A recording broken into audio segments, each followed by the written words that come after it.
and welcome back to yet another episode of the Gameable Audio. And this is Present Chris, as this is going to be yet another Nordic Game Conference special.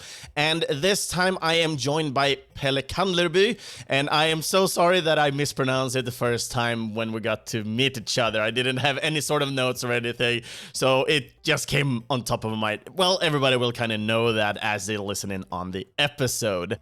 But basically, I'm just here to present this week's episode, as it is sponsored yet again by Spelkollektivet, a non-profit community-driven co-living incubator, who sponsored me basically with tickets to the Nordic Game Conference, one of the biggest events in the Northern Europe, a business-to-business conference within game development.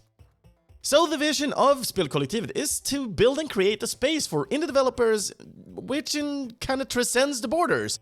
They created this co-living space for the developers just to take care of all the rest. If you're looking to fulfill your dreams of making games, memories, and making new friends, then feel free to check out Spelkollektivet today. So, moving over to the episode itself, this is episode 58. It is the second interview that I did during Nordic Game Conference. That is an official episode. If you want to hear the spin-off episode that I did with Oscar Redelius, then feel free to join in on the Patreon and get access to that episode as well, where we follow up a little bit on the game Ultros. And one thing that we didn't really talk much about, but we kind of convey over the time in this episode, is that Pelle has been working together on Ultros, but also together with David Wise. We touched that a little bit on the topic, but that is all I can say for now, and I just leave to the if I'm the future and present one, this is the past then. So, the past, Chris. Enjoy! Hello everybody, and welcome back to yet another Gameable Audio podcast. This one is a Nordic Game Conference special, and by my not by my side, in front of me. In front of you. I have Pelle, and it's Cahndlerby, right? Cahndlerby. Cahndlerby. Oh. Yeah. No one gets it right, and it's okay. It's still me. Yeah, it is still you. How you put the letters. In what order? Yeah, it's not too common that I've seen. No. It looks a bit special. Usually I just read it multiple times, and I was like, am I getting this correct? And I still didn't. Yeah, you see, we're already diving into the mystery, and that's good. And that's great. That's great. That is great. Yeah. No, but I've heard your name so many times when I discussed with composers and other people within Sweden. Your name keeps popping up over and over again. And it's so much nice, fun. I guess. Yeah. It's like, oh no, Pelle's a great guy and stuff like that. It was like, I need to talk to this guy. Well, you're flattering me in all the right ways. That's what I'm all about, right? Yeah. Smooth talking, and then we can go into the shit fest, right? No. Yeah, sure thing, Bob. No, but I actually don't know too much about you. It's nice to have that sort of mystery to start out. But I want to get to know you a little bit from your own perspective. It's like, who are you? Where did you kind of start to go into what you do today? What I do today? Well, my background is originally in theater and musical theater. So all my life I've been both singing and writing to process what's going on in the world. Okay. Even from very small age. I always knew that I was going to be an actor. Mm-hmm. Everybody else wanted to be like firefighters and hockey pros, but my teacher took my mother aside one of these meetings and said very quietly and happily, yes, your son is going to be an actor. Mm-hmm. Like, oh, okay, yeah. Mm-hmm. So I've always had this in the back of my mind, and I was just sure of it. Yeah. It was just the way it was going to be. Mm-hmm. So I was processing stuff by making up stories, ridiculous scribblings and paintings. I did a lot of painting when I was younger. Okay. And also pretty soon, like in all of Sweden, people start playing instruments. Yeah. And so it's been like a nice all-around cultural bubble, I guess. Mm-hmm.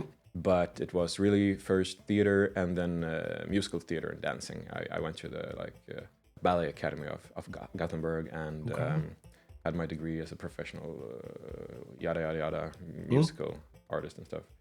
And for me, gaming it's a different stage. Yeah. When you want to get something across to an audience, you have something you want to tell them, you want to entice their excitement or curiosity. Yeah. Then you have like different kinds of stages. You can write a book, you can write a song, you can write a poem.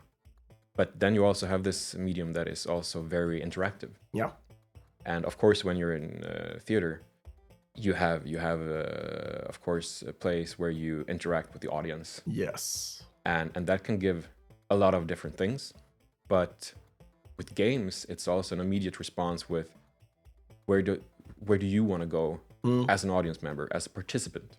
Yeah. How do you want to affect the story? Even if it's just a story in your head, because the game has no real mapped out story maybe.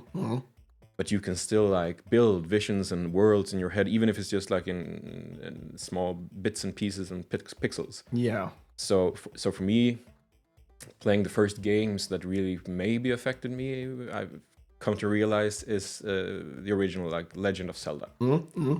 Because it looks like it does now when you look at it in retrospect, but then everything was an adventure. Yes. So definitely was. yeah, I mean the forests were wild, the mountains were huge, and realizing that you could all of a sudden go over the river when you had the ladder was like mind blowing, and it was like, yeah, why didn't I think of this? And everything was like possible. Yeah. And it was also not the regular stuff platforming. Of course, you've played things before like Commodore's Bubble and stuff like that, but it's like it's pretty focused. Yeah. And for me, The Legend of Zelda was also like you did things in what you believed was your preferred order. Yeah. Of course, you couldn't do stuff before you had gone Certain through items certain items, certain stuff, but you could still try to explore the world. Yeah. And then you found out what's needed to like dive further into it. And that's the thing with the stage that is games, is like you can take it anywhere. Yeah, to have a freedom. I mean, the world is literally not only your oyster, but it's your cosmic buffet of whatever. you can present whatever to an audience, things they haven't seen before or might not even know what to expect from. Yeah. And that's good because that keeps them also curious. I think curiosity for me is the key why I'm doing this with games, because you can give something to people. You can give them good stories, of course. You can give them beautiful art. Yeah. But it also makes the creator of the art just as curious. Why am I doing this? Why do I want to get this message across? Why do I want to tell these things? What's my urgency? Why, like when you're a musician also, when you write stuff, or you work with everything. I mean, you're also multi-talented. Level design, you work like with artists all around. Yeah. But then when you sit down and create stuff, it's like, why do I want to do this? What's my... The purpose. Yeah, the spark. Where did it start? So for me, I've always been into theater, music, finding this new stage also in games that I have played all my life. Yeah. It was like a next natural step to find as an actor, as an artist, a new platform to perform. Does kind of maybe make sense? Yeah. Did I answer it definitely anything does. at all? It's like there's so many different perspectives on a lot of different things here in the world, and we try to make things more understandable by trying to make them like more black and white. Like an actor does these things, but there's so much more you can do. Yeah, I mean, it's when you go to a theater and you watch something on stage, you know, it's like a contract between the audience and the actor. We know that it's not reality. It's heightened reality. Yeah. What I see on stage is not life or death, but it can contain stories of life or death. Correct. So taking it from myself as a viewer, I have my problems. I don't know maybe how to process stuff. I don't find solutions. But then I go and see a play and they bring up the same subjects that I've had in the back of my mind for so long. Yeah. All of a sudden I realize I'm not alone in this, or this might be a solution. Yeah. And my body, even if I know it or like it or not, starts to gnaw in the back of my mind, trying to find stuff. New keys have been brought to my attention. And that's why we need culture or art as reminders of paths and enticing curiosity and showing examples of stuff that you might never find if you just sit on your chamber and you don't really know much about anything. I mean, nobody knows anything. That's Socrates. I know that I know nothing. But he didn't say with an Italian, I know nothing. That wasn't the Socrates we all know and love. But, you know, I think as early as you can realize that you don't hold all the answers to anything. Yeah. That will also take a lot of weight from your shoulders as a creator. I don't have to have all the answers. I don't have to provide you with all the answers. When people look at what you create and say, why did you do this? Sometimes it's better to say, what do you think? Yeah. Or what did you feel? Because if you say something direct, yeah, this was because I wanted you to feel sad. Yeah. Stupid example, but like, then they kind of turn into that direction. Yes. Instead of saying to you what they actually felt. They want to be good. They want to be a good audience. Yep. To say like, yeah, but I definitely felt what you wanted me to feel. Yeah. And then when we come into games, that's about hand holding. Like, how much do you explain to a player? Exactly. Like, this game is about this. Of course, you have to have the basics. You have to have like, okay, these are functions or tutorials you need to go through to know how to use the mechanics. But I can't describe to you what you're supposed to feel when. Of course, I can try to trick you with how the music comes in. Exactly. Or what the characters, of course, you meet say to you. But then, because anything is possible, why not give that back to the audience, the player, the participant? Yeah. You, as a player, have the power to shape your own imagination from what you see in front of you. Correct. And some games, that fits like a glove. Some games, of course, need to be more like streamlined or more like, this is more linear, but you have choices and it's obvious what you want me to do. Yeah. And then sometimes it's like more frustrating because, you know, oh, can I do anything? Is this a sandbox? No, it's not really a sandbox. Okay, what is it? Yeah. And that's a fine balance also, like when you as an artist or a depictor of art, and you want people to share with you what you want to express. You know where you would like them to land. But if they don't, that's also okay. Yeah. As long as they get something out of it, they start thinking, they start feeling, or they get curious. Yeah. As long as they get curious, my work is done. There you go. It's like, so if that's all, and by all, it's not a small thing to take with you from an experience, from a book, or from hearing a song, or watching a beautiful abstract painting. Yeah. If you go and take a few steps back from it, go home, think, and all of a sudden you get new ideas. You start feeling things and you don't know why. That's also good. You start processes. You as an artist, you put seeds and watch them grow. Sometimes you don't get to see them grow, but maybe many years later you realize this forest wasn't here before. Yeah. Did I have something to do with that? Oh, that's great. So you don't always get to see the processes. Of course, you start. Yeah. When an audience leaves the theater, as an actor, you feed on applause. Yes. That's an immediate response. It is. But you don't actually see until maybe people come up to you afterwards or weeks afterwards and say, I was to the show and I really felt it. I really felt what you wanted to say. Yeah. Or just like my grandmother always, I can't get it. How do you learn all these words? yeah, thanks, Grandma. That was the most important part was to know words. yeah. I'm very good at learning words. No, but so sometimes also when you, as a game designer, you have your audience even further away from you. Yes. So unless you're conducting a play test with people in the same room, you don't really see their immediate response. You don't see how they work through things. You don't see the spark flame up and die in their eyes as they like fall on a hurdle on the way. But so then it's another reality with should I read what people write in forums? Should I like dive into this shit show called free word and democracy where people can say whatever they want and never be held accountable? Or should I just like live with the notion of I have given them what I myself wanted to give, and now it has a life of its own? Yeah. I think you have to accept that when you have birthed a demon, when it's out, it's not really yours to analyze anymore. the reaction will never be yours in the viewers, the participants' eyes or souls or hearts. So it's hard. It's hard to create stuff, but it's also beautiful and gives so much both to self and others, hopefully for others as well. Yeah. But I mean, someone has to do it, right? Somebody has to do it. Yeah, definitely. So it's not gonna make itself. So no, this cake won't eat itself. No, but so once again, I haven't really answered anything. I don't remember the original question, but here we are. So yeah, it's fine. No, but with everything, let's go to a like more specific example as well. You've been working on the game Ultros with a little bit of the story, game direction, and so on, right?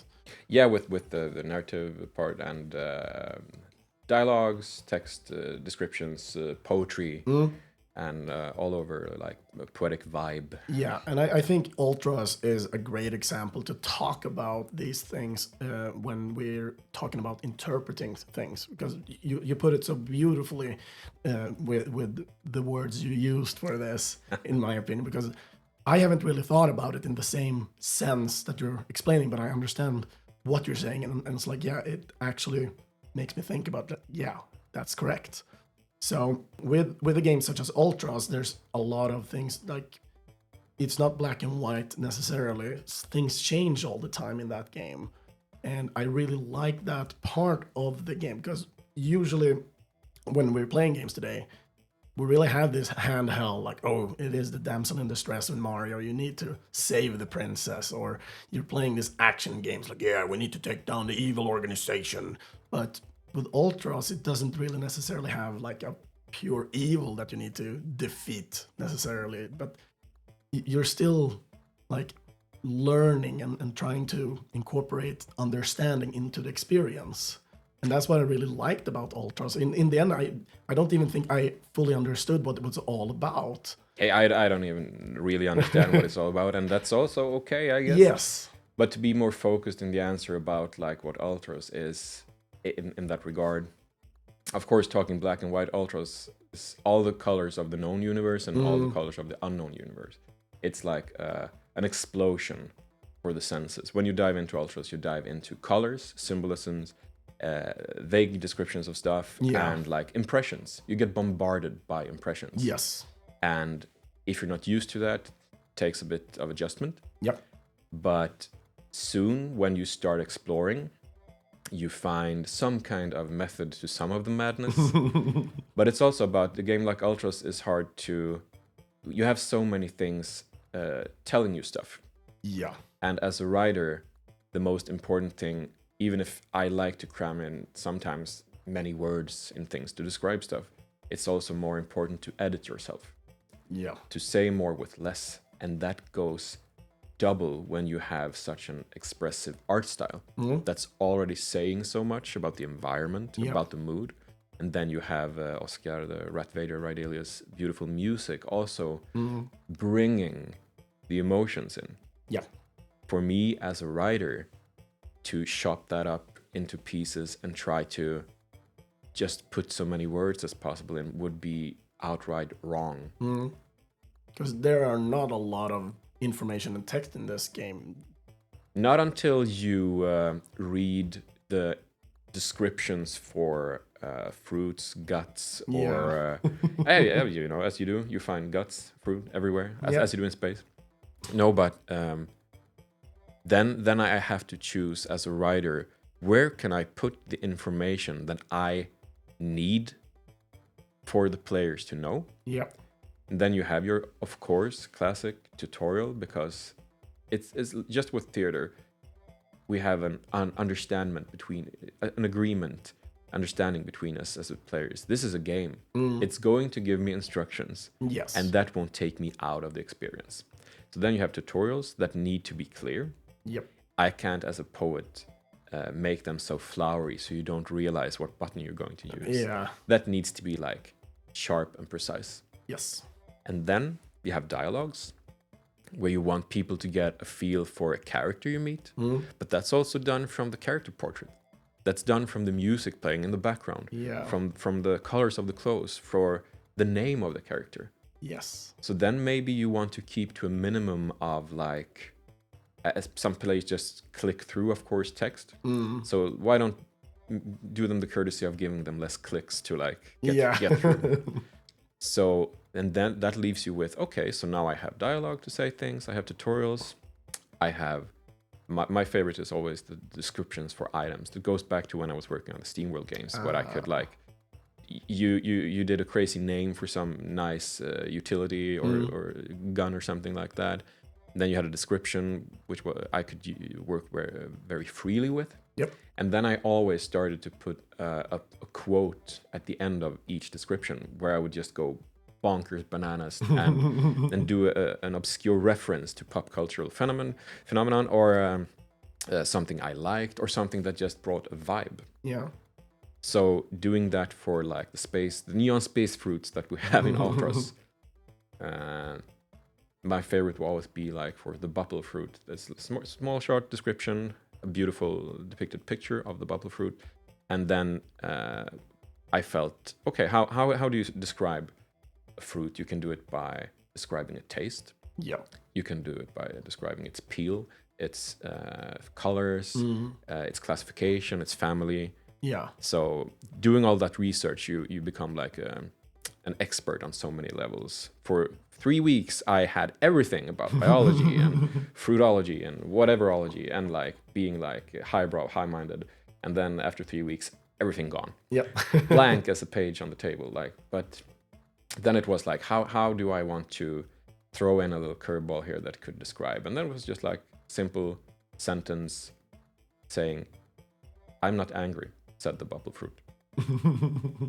And it vibed with everything else. Yep. And it doesn't have to be more than that. If that makes people go like, huh? Or just like, aha. Or just like look at it and say, gee, this is corny. Yeah. Anything goes. It's up to you what you feel, but it fits the mood. It does. And then I can have fun in those places. And then I can also see where in the environment do we have this rich symbolism or this beautiful artwork. And then I talked sometimes with Niklas Åkerblad. Yep.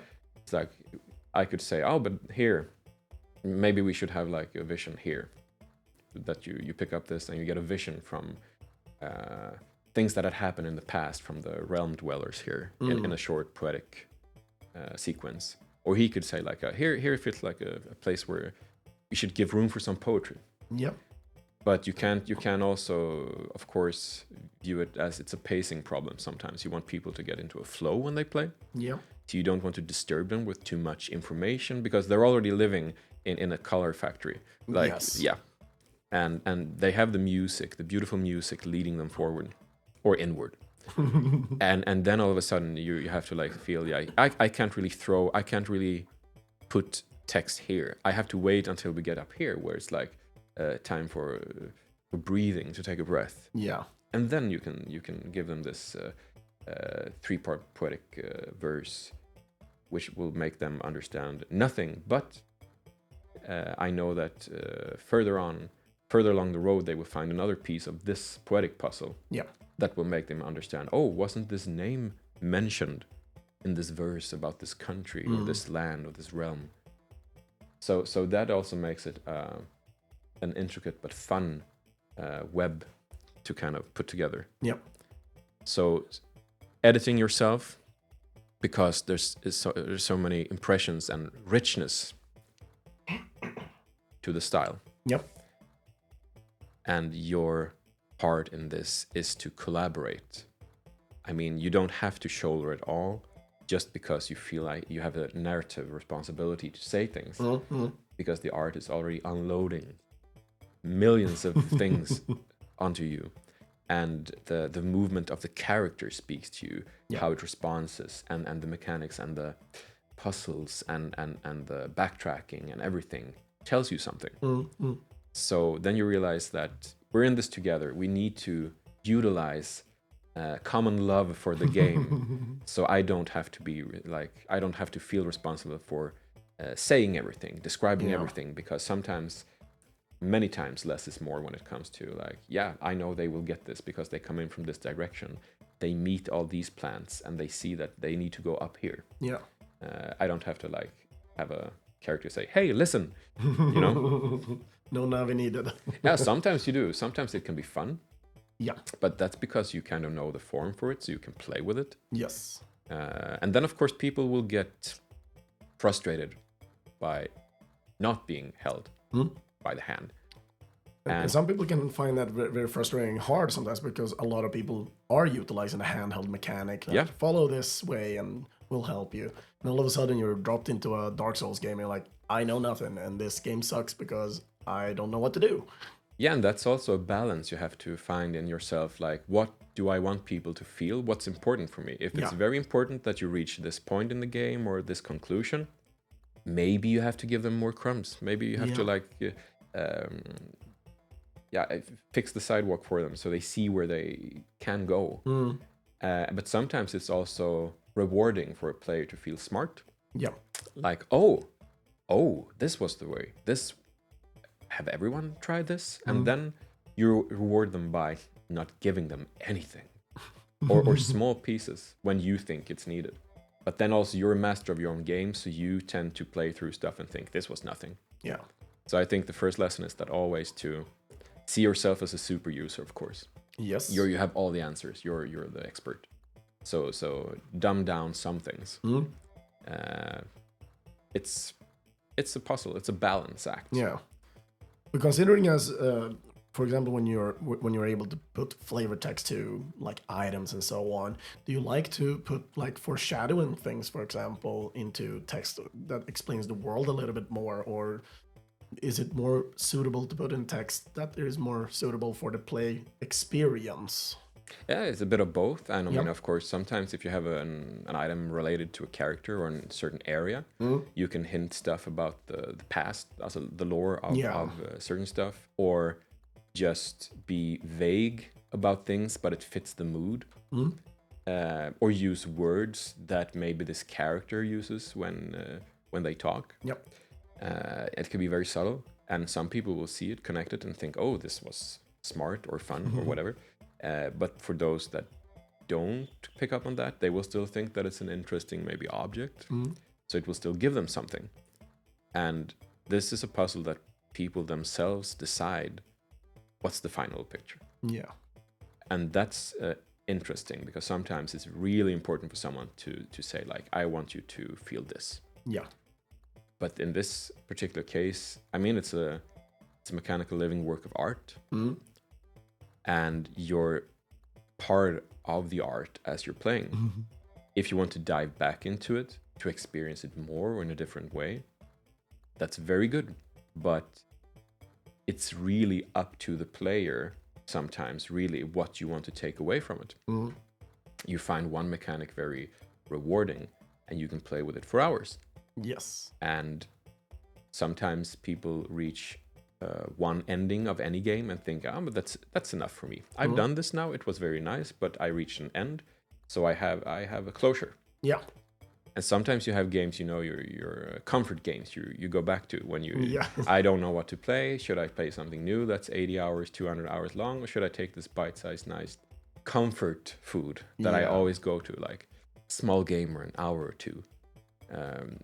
Everything has its place in this beautiful world of games and art, of course. Yeah. So sometimes you know what the game is going to be like right from the start, but it's also a living process. So you got to keep an open mind. You have to have your milestones. You have to have your vision and your drive, but you also always have to be open for things to influence you during the process, because it will. Because life, it never stops just because you feel that you need to lie down and have a moment. Still happen things. You still get, even if you have your life closure, you're still gonna keep living anyway. Yeah, but everything revolves around this circle. You keep going, and you're back at the same place, but with new knowledge. Yes. And just like in the game, things go around. You come back again, but new things have opened up, both in the game and inside of you, maybe. Yeah. Insights, you have a feeling, you have an emotion, you have something that wasn't there before. Yeah. You get like a new perspective on life almost in a sense. Yeah, and I mean, sometimes it's big winnings, sometimes it's the smallest, but they are equally important. Yeah. So it's really, I mean, like with everything, we tend to put ourselves at the sideline of things. As humans, I think, we fail to see that we're not really separated from nature. We're the same. And if that can be something that people take away from Ultros as a game, it's to feel more connected. And that's something that may be hard to say to someone. I want you to have this experience so you realize the whole of things. Yeah. Like the cosmic love solution to everything. But if you give them bits and pieces and show them, it's like, don't tell me, show me. Yeah. Then you give them all the keys needed to hopefully be more curious and feel more connected to each other and the world around you. Hopefully. That's a big challenge, a big task, a tall order. Yeah. But you don't have to go there fast. You just have to find interest, curiosity to pursue a new path. Yeah. Really interesting. Yeah, I mean, that's also the hard part about working with a game that is so vivid and living. Yeah. Because you also, of course, have to tie it together. You have to make it into a whole playable experience. Yeah. So even if it's keep taking you places, you need to like put an end to the ever-growing experiment that's going on. It feels like this game have all these kind of chapters in themselves. Like you need to close a chapter to open a new one. Yeah, and even a closed chapter has its place in the all of things. Correct. Yeah. And sometimes you revisit pages. It's just like when you're reading a book. I find myself when I read sometimes I'm a bit tired, and you realize I have to go back and read this page again. Yeah. Because I don't know if I got the things, or I don't even, maybe I'm so confused or tired I don't even realize I've read this page. Just like in life, we have to retrace our steps sometimes. Yeah. And that's okay. And in a game, if it's a game where you can, of course, classic Metroidvania backtracking or whatever, but also in your mind as you're playing a game, you view it differently when you have reached certain conclusions, you have seen certain things. Yeah. Come to an understanding of the world. Now I think I know how this world how it goes, how it unfolds. Yeah, it unfolds and falls apart maybe around you. And all of a sudden you feel yourself. You feel that yourself maybe is like suspended in midair, not really knowing. Okay, where is this taking me? What is this about? Embrace that feeling. Embrace also the feeling of falling. Yeah. Because falling is also a motion, a movement. Yep. It's never failure. Things fall apart all the time, and then it's about how we... I mean, if you look at birds, they need to fall in order to start flying. Yeah, I mean, technically speaking, as you walk, it's like avoiding falling. You put one foot there, and then you start falling, and then you put the next foot. And it's okay to fall also. It's just like, it's all about how you pick up the pieces and put them together again. Yes. Just like a mystery. You have the pieces in front of you. Do you need to find out the exact atomic detail of every piece? No, it's the whole. It's what it makes with you, how it makes you feel, and the conclusions you draw from it. Yeah. So as long as it takes you somewhere new, somewhere nice, and as long as you're not being evil to others, this path can be everything and anything you ever dreamt of. Yeah, definitely. 100%. One thing I want to get to know a little bit more as well, because I'm very curious about this myself, is the game Gimmick 2. So I want to jump over to that one because we're going up on time as well. Yeah, of course. So we go from demons to Jokai. Yeah. From Jokai. demon to demon in some sense. Yep. Spirits and demons following me. Yep. So with Gimmick 2, you were working on that game as well. And when I interviewed with David Wise, he felt to say so many good things about you, like the direction with the audio and so on that it worked on. It's very kind. And it was so much fun to just hear how you kind of collaborated on the audio in order to just get what we in the end got on that. But first of all, how when you started out with Gimmick 2 in the game, how did you get your hands on David Wise first and foremost? Like, was there a direct call? Like, yeah, we definitely need David Wise for this. The first to reach out to David Wise was from Bitwave's Niklas Isternes. Yeah. Because it also fit the feel of the retro vibe and revisiting Gimmick, the world of Gimmick, that is a classic in many ways. And getting to start talking with David Wise. David Wise is a down-to-earth, one of the most kind-hearted people I've ever met. Yeah. And as with any collaboration, you always have to like feel each other out a bit. I mean, you start talking and you try to find a vibe. Yeah. And it was very, very, very fast in this process that we like clicked with each other, because we also shared a language of music and references I could throw at him, and he was like thinking, how can he have this reference? And that's nice to be able to surprise people sometimes with how you work, but it's always down to communication and that vibration you have. It is. As two creators in different ends of the scale, of course, because his mastodon legendary work on stuff, but he's still a down-to-earth, very nice musician. Yeah, he definitely is. When I talked to him, I, of course, like many others, like, oh, this is the legend David Wise, and the first thing he told me, like, I don't really feel like a legend. I'm just a normal guy. Yeah, it is like how, that can also be, of course, something hindering you when you have something you feel that people want you to live up to. Yeah.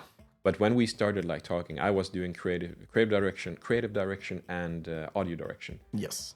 And talking about how the identity of the soundtrack, what path it should take, and of course, he has vast experience of getting things done. Yes. But that also means that sometimes I believe that people expect him to have all the answers. Correct. Because he has done so many things. He has seen it all, right? Yeah. And my work, as I go along working with any musician or composer, I, of course, give them the freedom to interpret anything their way first, of course, and we have to feel it out together if it fits. And he's the master of his own skills. Yes. And I can come in from the sideline and say stuff, but also give direction when he feels that, why should I have all the answers? I mean, when people say, but you're David Wise, do this. Yeah. Of course, but it's the communication that makes the magic. When you find the vibe together, and the chemistry like creates more stuff. And then you can listen to things and say, I think we need to take it in this direction. Think about these things, or have you seen this movie? Have you heard this? Do you know about this artist? Yeah. And talk about stuff that is outside of music. Influences for gaming as well. Anyone working with games should really do stuff outside this bubble, because that makes everything much more fun, easier, and more interesting. Yeah. Because when you just look at things inside the bubble, and you breathe from that, you try to get oxygen from these things, but you need to have a bigger lake. Yeah. You need to have a bigger ocean. You need to have more bubbles. And all of a sudden you have done things. You have seen stuff that others around you haven't done. You have traveled to places. You have worked with strange things. You have whispered to horses, been a surf instructor. And all of a sudden you have done stuff that people just imagine when they write things. You have lived them. Yep. So you have to live a life. That's the boring thing to ask. Oh, how do you become good at this or that? Live a life. Don't be afraid to do stuff that takes you away from what you think you want to do. Yep. Because you will always come back to it, but with more tools, with more flavors, more colors. Yes. So talking to a musician, skilled musician, talking to a skilled musician, as David Wise really is. Yep. Using other imagery, other imagery parts and pieces, that also gets something boiling in him. Yeah. And then he gets curious. Here we go again with the curiosity. Yes. This is not only just, from A to B stuff, make a jungle thing. Yeah. Here I bombard him with the different flavors, talking everything from Scooby-Doo to Peter Sellers. I mean, and then it's like, what? Is this a 70s vibe? I don't know. Let's find out. Yeah. Can we bring this here? No, but speed it up a bit. What about if we have a ghost in the background playing saxophone? Can you imagine that? And all of a sudden we just laugh. We have fun with it. And he says, now I know exactly what I want to try. I don't know anything how it's going to like, but give me a break here. I'm going to fix it. And then you have like, instead of one path forward, like this is by the book level jungle music. Yeah. Then you have 5 examples of things that sound way out there. Yes. And then you say, okay, this is too far-fetched or spread out. And this, like, let's make this a bit focused. And he knows exactly what to do. But then he has a richer, like, imagery in front of his eyes. Yeah. A wider and more colorful palette to work with. More notes, more tones, more everything. Yeah. And I, of course, also we talked about instrumentation for different things and wanted to incorporate Swedish instruments as an homage to team, really the beautiful team. We talked about the nyckelharpa, for example. Yeah. And also bringing in the heritage from the Japanese side. Yeah. With also many beautiful instruments. And then you have 2 things to take from. 2 more reference points. Yeah. You have everything in the middle you want to take from. But then you have 2 like buoys, the Japanese one and the Swedish one. Yeah. So sometimes you lean more to one or the other, and then you edit yourself. Again, editing, taking away. Throw everything in there. It's midsummer, every day of the year. Yeah. And then you like scale back. And then you realize this beautiful koto or this nyckelharpa or just maybe a nice, soft, quiet harmonica. Yeah. Then you have a broader palette, you have more flavors, more ingredients.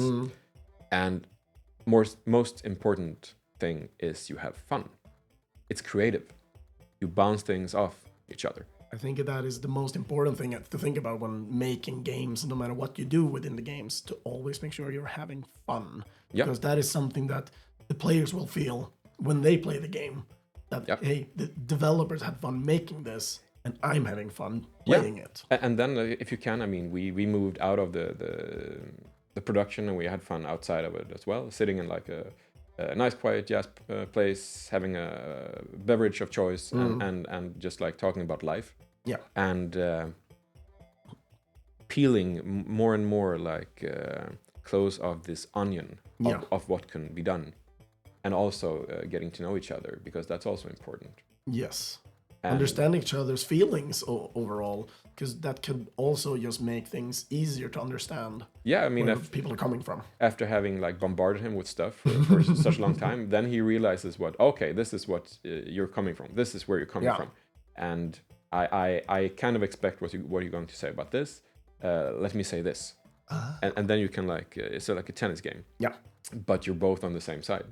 So it's like it's just having fun and exploring things. It's like playing squash then. Yes, maybe who knows? It's a mystery. It is a mystery. But then also you have to land somewhere. Yeah. And that's where the director part comes in, because then it's up to me to say, I think this is spot on. Yep. Or I think this feels like it's a whole. This fits together with the overall tone we want to have in the soundtrack and these stages. And maybe I say like we miss this little oomph in this particular level, and then we can revisit that. But then we have it like its identity is more clear. So we had a lot of fun. Yeah. Yeah. We're coming in close to, we've done a little bit more than 40 minutes right now. Oh. So we need to wrap this up as well. But I have one question that I find that I would like to ask, because I think it brings a little bit more perspective as well. With Ultros, you were able to like utilize and work everything from your own perspective, because you had the creative point, since Ultros is the first game of Ultros. Yeah. But with the Gimmick 2 game is a sequel. So it kind of has to live up to certain expectations sometimes, being a sequel. Yeah, definitely. Like, did that impact a lot, that you needed to think about from music perspective? The music in the first game was like this, and the game in the second needs to kind of reference this in some way, or were you able to like, no, it needs its own identity with the second game? You have to, of course, tread lightly. Yes. To honor what came before. with that game that was amazing, and also how they utilized the technology in the chip to make like music. Beautiful, outstanding work. Can it be remade? No. That was that game. That was that music. So to try to copy it or to mimic it too much would just feel bland for me. And of course, some people will be disappointed because they really love the first. Yeah. But you know what? Now we have 2 games. Yes. So if you really love the first one, hey, I got good news. You can play it again. And if you really like the second one and vibe with it, that's also a win. Yes. But you will never please everyone. But it's not our intention with it to like, hey, let's piss people off, right? Yeah. No, it's like this fits what we're trying to do now. Yes. Because this is not the same game. So we could have done it more like the first one, of course. Yeah. But that would also take away the exploration maybe from the directions we found. So, I mean, I'm very happy with where it landed. And I hope people, even if they prefer the first music, then I salute their choice and decision to also listen to that and to enjoy both. Hopefully, in the best of worlds, there's two cakes on the table. Yeah. Definitely. I totally agree that there is 2 really good cakes on the table with these ones, because I really adored.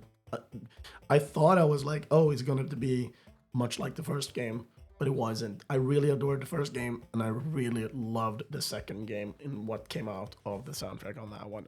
It was playful, it was happy, and it had this reference of being the Gimmick world to some extent. Happy to hear it. And I mean, of course, he works in more atmospherical ways with music, but I think that if you listen to it and if you look at it, what the game is, both the mechanics and the music, it has the core soul somewhere of the first game.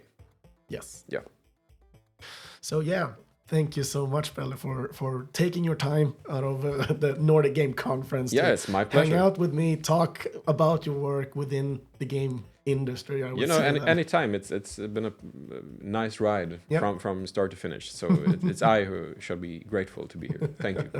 So everybody else is listening in on this podcast. This was a Nordic Game Conference special, and with me I had Pelle, who talked a lot about his work within Ultros and Gimmick this time. Who talked a lot.